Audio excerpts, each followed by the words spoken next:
أعوذ بالله من الشيطان الرجيم. بسم الله الرحمن الرحيم، والصلاة والسلام على أشرف المرسلين سيدنا محمد وعلى آله وأصحابه وبعد. adúpẹ́ fún Ọlọ́run, ìkẹ́ àti ìkẹ́ Ọlọ́run kó máa bá aláyé lọ́run Ànábì wa Muhammad sallallahu alaihi wasallam.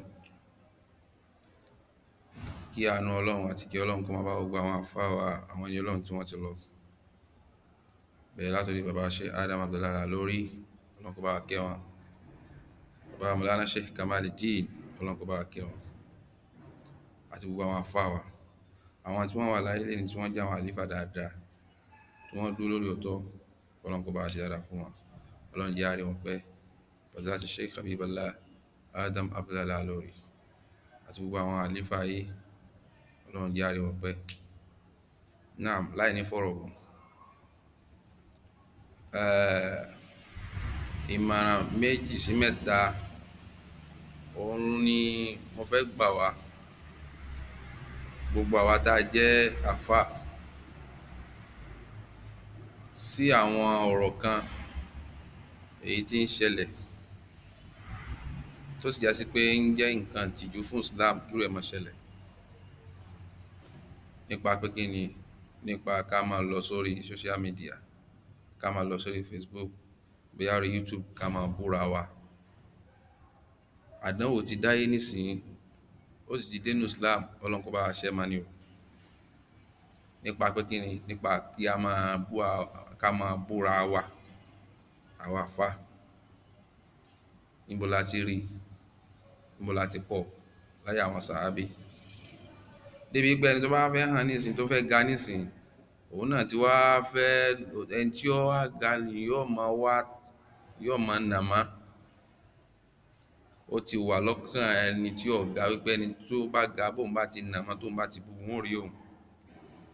Irú àwọn àádà, irú àwọn ìṣesí yìí tá a fẹ́ mú wọnú Islam yìí kò lè lẹ́yìn ire, ẹ̀yìn ibú ní òní fún gbogbo àwọn tí wọ́n ń ṣerú ẹ̀.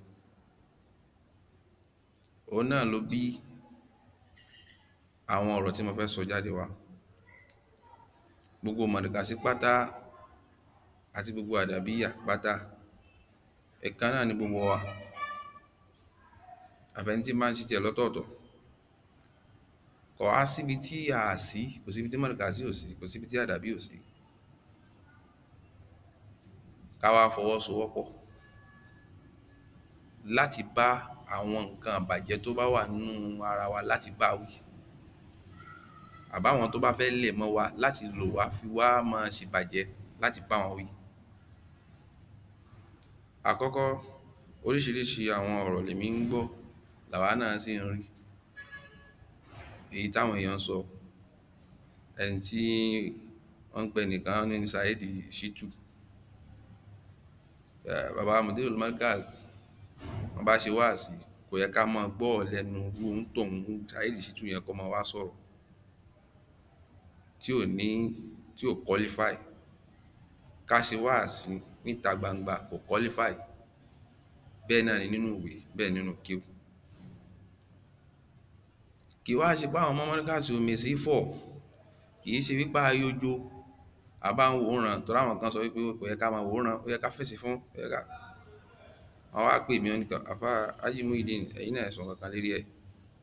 Wọ́n wá ní ọ̀rọ̀ yìí, in tí ń ṣe mí ní kàyéfì ń bẹ̀ ni wípé Saheed Shittu yìí kò qualify débi téèyàn lè bá sọ̀rọ̀, kì í ṣe onímímọ̀ téèyàn lè bá sọ̀rọ̀ mímọ̀ tí ó yé,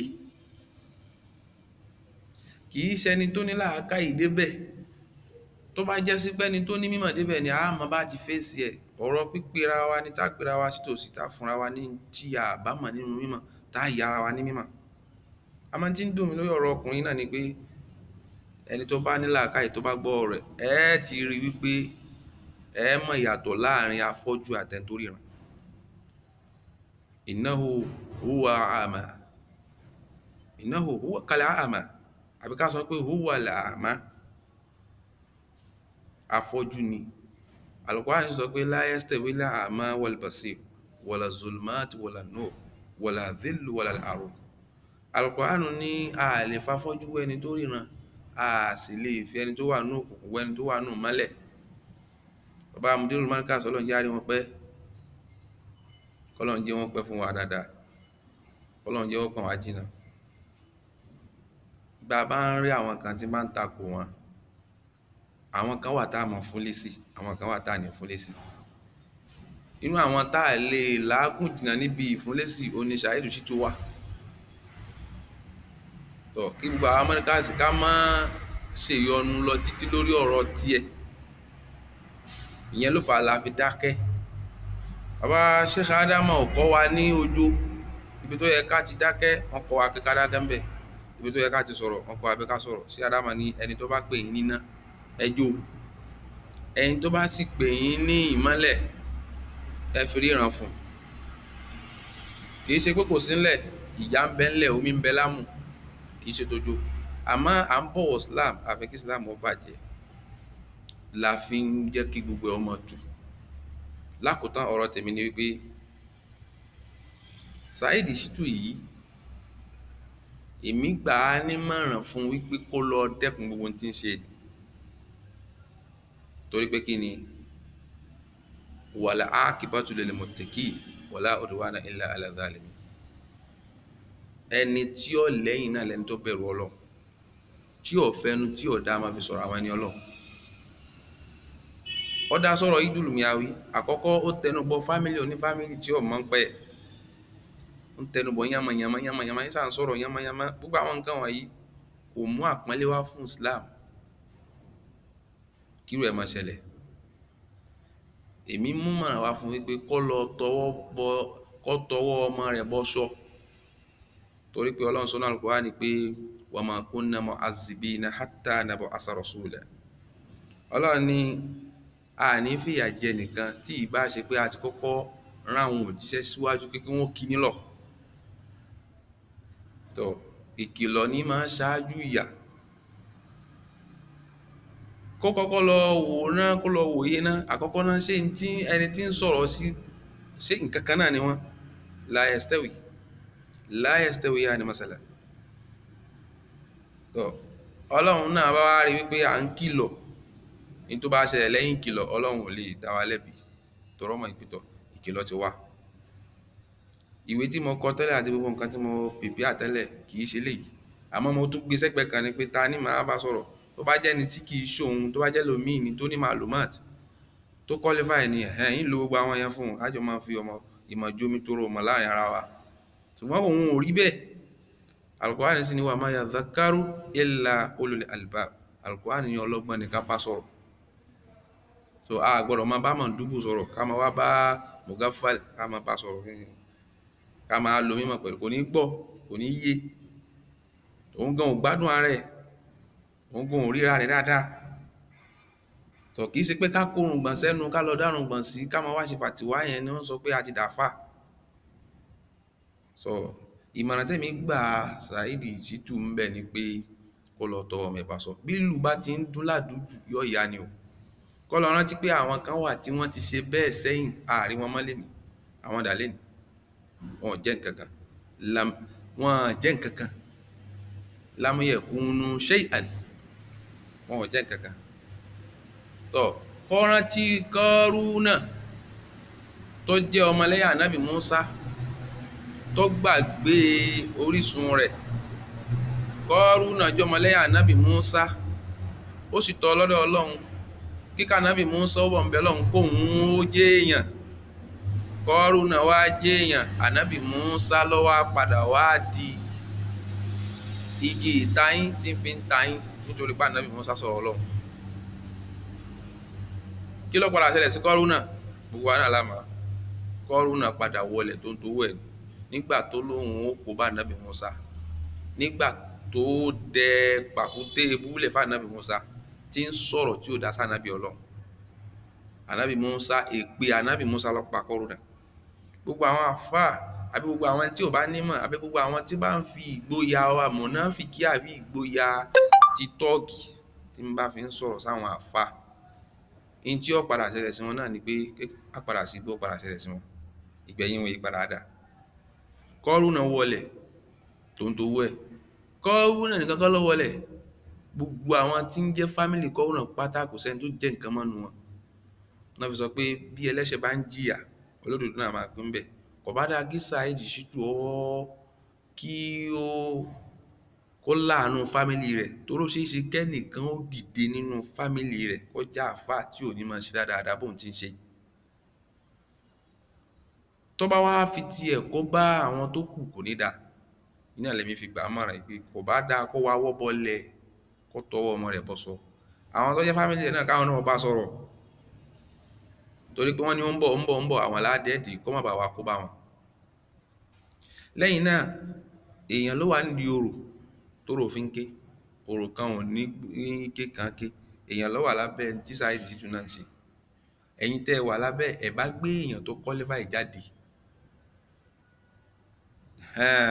a mọ̀ pé eléyìí qualify, a mẹ́ta fẹ́ bá sọ̀rọ̀, a mẹ́ta fẹ́ face. Torí báwo láfọ́jú ó sì máa bẹ́ni tó ríran sọ̀rọ̀, ọ̀rọ̀ wọn ò ní jọra wọn. Àmọ́ bàbá ríran táwọn méjì jọ ríran, wọn ó jọ mọ tí wọ́n fẹ́ sọ láàrin ara wọn. Bẹ́ẹ̀ bá mọ̀ pé ní tẹ́ ẹ fẹ́ ṣe nìyẹn, ẹ fẹ́ máa takò àwọn àfáà tí ń sọ̀rọ̀, ẹ wá fẹ́ gbé èèyàn kan jáde kó máa takò àwọn àfáà náà, ẹgbẹ́ ni tó qualify jáde. Ìyẹn gan lọ̀rọ̀. Ó di méjì. Ẹlẹ́ẹ̀kẹta, mo wá pé gbogbo ẹ̀yin àfáà yìí, ẹ̀yin markaziyun, ẹ̀yin adabiyun, wa nasihati ila a'immatil mujtahidin wa ila ru'asa'in wa a'da' wa ulama'il 'amilin. Mo pé gbogbo wa ipe ẹ má jẹ́ àdá bàbá Mudirul Markaz nìkan dá owó tọ́. Ìdá bàbá Mudirul Markaz nìkan dá owó tọ́ yẹn, òun ló fa ká máa ráwọn tí ń dìde lẹ́yìn ká máa takò bàbá Mudirul Markaz. Ṣé Mudirul Markaz nìkan ní ríran ni? Ó sọ̀rọ̀ lórí hijab, ó sọ̀rọ̀ lórí Sahih Buhari, sóhun nìkan ló ríran ni? Àwọn kan wà tán rí ṣáájú Mudiru, kí ló dé tí wọn ò wí? Ẹ jẹ́ á báàkì wọn ní báàkì pé tí bàbá yẹn wí bẹ́ẹ̀ ni. Káwárà àwọn àfáà jìnkò tẹ́ni wọ́n tọ̀rọ̀ bíi 5 táwọn náà máa ṣe bàbá Mudirul Markaz, tí wọ́n máa gbó tọ̀rọ̀ jáde nípa òótọ́ táwọn kan pamọ́, táwọn náà ó máa sọ tí ó fi máa gbé tí Mudiru ń sọ lẹ́yìn. Tí nǹkan ní bá ti ń ṣẹlẹ̀ tá a jẹ́ ráwọn bíi 5 bíi bàbá Mudirul Markaz táwọn náà ṣe bàbá Mudirul Markaz tí wọ́n ṣe wáàsí tó ń sọ̀rọ̀ òdodo, a mọ àwọn òun àfáà kan tí ó máa sọ̀rọ̀ tí ó máa takò Mudiru, a ní rí wọn, ẹni wọ́n máa pamọ́. Ìyẹn ni wáàsí mi, ìyẹn ni ìmọ̀ràn mi sí gbogbo àwọn àfáà. Ká fọwọ́sowọ́pọ̀. Tá a bá tiẹ̀ tí ní Mahkamatul Islami, ìdájọ́ Islam ní Nàìjíríà, tẹ́ pé àwọn dandan tí ń sọ̀rọ̀ tí ó máa gbé wọn, tí àwọn mákàmọ́ máa gbé wọn, tí wọ́n máa fún wọn gára wọn. Tá a bá tí eléyìí ni, káwa tá a jẹ́ àfáà olórí ká fọwọ́sowọ́pọ̀ lórí wípé ká má dá Mudirul Markaz bàbá wa Sheikh Habibullah, ká má dá wọn nìkan dá òótọ́. Tá a máa retí pé tó bá di inú àwẹ̀ nísìn, Mudiru ó tún ṣe wáàsí, á tún gbọ́ tuntun. Kí ló dé táwọn ò sọ tuntun? Ṣé Mudiru nìkan ni kó máa sọ tuntun ni? Àbó nìkan lórí nǹkan?